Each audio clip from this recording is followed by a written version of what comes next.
Is my mom here? It's just us. You and us. Who you were in the park with? I don't know names. I just got lost. Where did you see the lady? One lady. The female jogger was severely beaten and raped.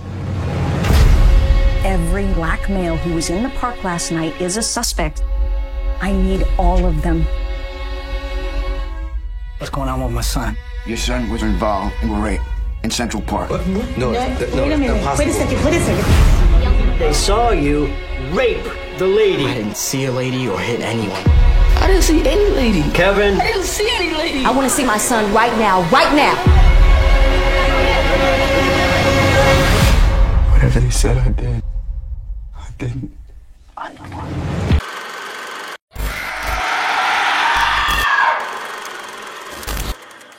Halo sahabat BFF, bicara fakta film, jumpa lagi bareng gua Hadi di sini.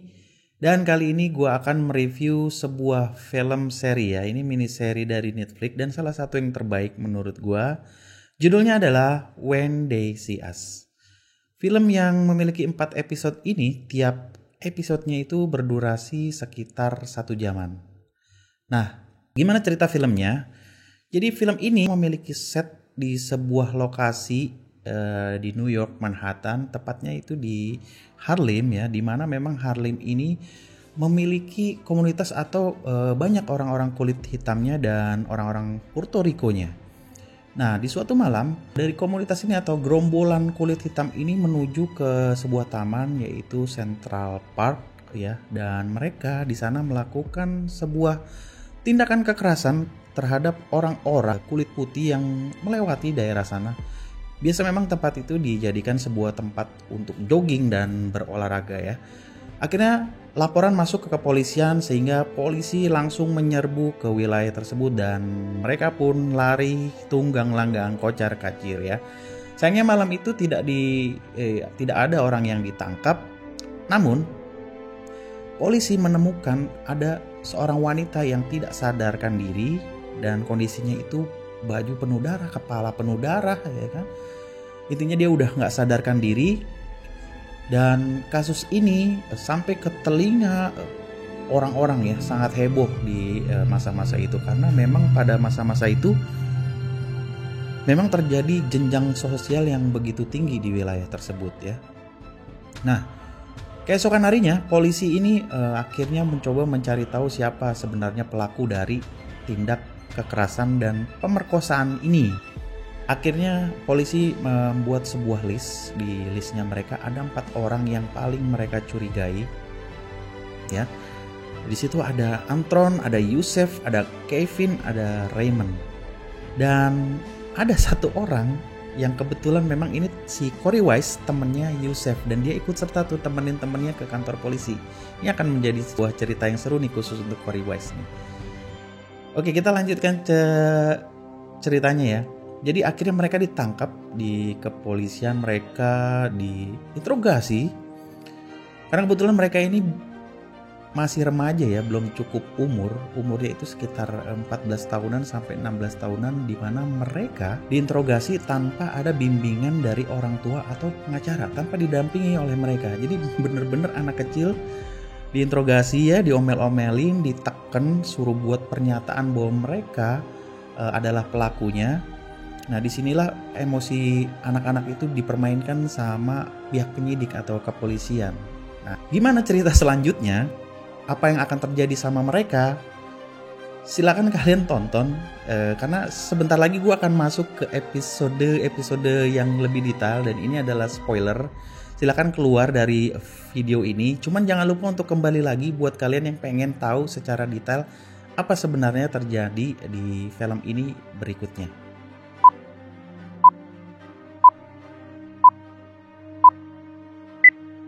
Oke, kita lanjutkan ke cerita di episode pertama dan kedua. Nah, setelah penangkapan itu ya, pokoknya terjadi intrik-intrik, polisi berusaha sekeras mungkin untuk dapetin pengakuan dari mereka.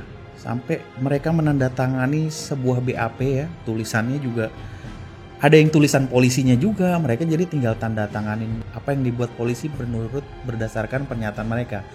Nah, pada saat mereka ditekan sama polisi, akhirnya mereka itu memberi pengakuan ya. Sepertinya ini pengakuan palsu gitu. Dan orang tuanya juga akhirnya mengikuti arahan polisi dan memaksa anak-anaknya untuk mengikuti arahan polisi, karena polisi memberi iming-iming kalau misalnya ada pengakuan maka polisi akan berusaha untuk membebaskan mereka atau setidaknya mengurangi hukuman mereka. Jadi orang tuanya juga terlibat, saking nggak ngertinya lagi harus kayak gimana. Yang penting anaknya bisa pulang dan mereka akhirnya menandatangani. Cuman ada juga yang nggak menandatangani gitu loh orang tuanya. Sayangnya anak-anak ini sudah melakukan pengakuan di depan video. Jadi ada bukti videonya yang diambil oleh pihak kepolisian gitu loh. Setelah terdapat bukti pengakuan tersebut, akhirnya dilakukan sebuah persidangan ya, di mana emang persidangannya ini cukup memakan waktu ya. Polisi hanya memiliki bukti-bukti pengakuan yang ada di video dan ada di BAP yang ditandatangan. Tapi polisi tidak memiliki bukti-bukti konkret seperti DNA-nya atau ada bukti-bukti lain lah yang mendukung bahwa mereka ini adalah pelaku kejahatan yang sebenarnya. Ya begitu serunya proses peradilannya ini kan, ada harapan, tiba-tiba anjlok lagi harapannya. Nah, sinilah serunya film itu. Nah, akhirnya dengan perjuangan yang begitu rumit, mereka akhirnya tetap dijebloskan ke dalam penjara. Dari 5 orang yang ditangkap ya, yang 4 orang dimasukkan ke dalam penjara anak-anak dan 1 orang dimasukkan ke penjara orang-orang dewasa. Suenya ini si Corey Wise ini yang tadi hanya menemani temannya ke kantor polisi, ternyata dia malah mendapat hukuman yang paling lama, itu sekitar 16 tahun. Karena pada saat itu dia memberikan pengakuan atau pernyataan yang sepertinya paling bisa dipercaya dibanding pengakuan atau BAP yang dibuat teman-teman lainnya gitu loh. Karena mereka di sini saling berbohong dan polisi tidak bisa menemukan ada benang merah di antara mereka gitu loh. Cuman karena memang ini ada tekanan dari publik, jadi pihak kejaksaan dan kepolisian berusaha sebisa mungkin untuk menenangkan publik bahwa sebenarnya pelaku kejahatan pemerkosaan dan kekerasan ini adalah mereka dan sekarang mereka sudah ditangkap. Jadi memang ada demonstrasi pro kontra di luar sana, ada yang mendukung dan ada yang juga tidak mendukung gitu loh. Singkat cerita masuk kepada episode ketiga. Episode ketiga ini lebih menceritakan gimana pengalaman dari Yusef, Antron, Kevin, dan Raymond di dalam penjara. Gimana sulitnya mereka ya sebagai anak-anak yang tidak melakukan tindak kejahatan apapun gitu.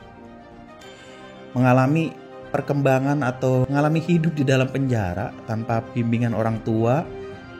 Dan dalam kondisi memang ya nggak salah kenapa di penjara gitu kan. Mungkin dan mereka stres juga di situ gitu kan. Dan di sini orang tuanya juga tetap melakukan usaha di luar sana untuk mengeluarkan anak-anak mereka. Cuman mereka juga udah nggak bisa berbuat apa-apa ya, melawan kekuasaan soalnya di situ. Dan memang ini banyak orang-orang kulit putih yang kaya-kaya di sana itu menuntut untuk ditangkap gitu loh di sana. Bahkan sampai Trump muda itu dulu sampai membuat sebuah pernyataan di 4 koran lokal di sana. Ya dimana isinya itu Trump berharap dikembalikan hukuman mati dan khususnya ini untuk para pelaku kejahatan pemerkosaan dan kekerasan di Central Park ini ya, yang dikenal sebagai kasus Central Park Jogger ini ya. Dan mereka 5 orang ini dikenal sebagai Central Park 5 ya. Oke. Di episode keempat dilanjut. Nah, di episode keempat ini khusus bercerita tentang si Corey Wise yang memang paling bernasib malang di antara yang lain. Dan dia kan di penjara dewasa. Padahal umurnya itu beda sedikit doang. Beberapa bulan doang lah. Akhirnya dia masuk ke penjara dewasa. Corey Wise yang polos ya orangnya, pengecut atau penakut ya kan, ngelihat di penjara dewasa di mana orangnya serem-serem di sana. Akhirnya dia mengalami intimidasi, mengalami tindak kekerasan, entah disodomi atau entah apa nggak diceritakan di sini. Tapi yang jelas dia mengalami stres yang sangat tinggi Dan akhirnya dia juga pasrah ya, udah nggak bisa berbuat apa-apa. Ditawarkan sama pihak berwenang untuk bisa mengurangi masa hukumannya. Cuman dengan syarat dia harus mengakui bahwa dia mengaku bersalah atas kejahatan pemerkosaan dan kekerasan. Tapi dia nggak pernah mau ngaku gitu loh. Karena emang dia nggak ngerasa salah gitu loh. Lanjut cerita, dia sempat berkelahi juga dengan narapidana lain. Ya dimana narapidana ini lagi nonton TV, tiba-tiba Corey dikecilin sama narapidana ini, sedangkan si Corey Wise nggak mau dikecilin. Ya itu masalah kecil, berantem lah mereka. Nggak taunya ya setelah pindah beberapa penjara, mereka bertemu lagi tuh yang tadi berantem. Ternyata orang yang bertemu itu, orang narapidana lain itu yang bernama Matthias Reyes ya. Matthias Reyes ini ternyata adalah pelaku sesungguhnya. Jadi dia ngajak si Corey Wise ngobrol gitu, gue pengen ngobrol sama lu nih, lu kok hebat banget gitu, lu punya jiwa yang besar, bisa menghadapi ini semua dengan baik gitu kan, dan tabah banget gitu loh. Dalam hatinya emang itu sebenarnya gue yang ngelakuin. Akhirnya nih si Matthias Reyes ini melakukan pengakuan kepada pihak kepolisian bahwa dia adalah pelaku tunggal. Jadi memang pelakunya nggak ada yang lain-lain, cuman dia doang. Dia mengakui bahwa dia yang memperkosa dan dia yang melakukan tindakan pemerasan.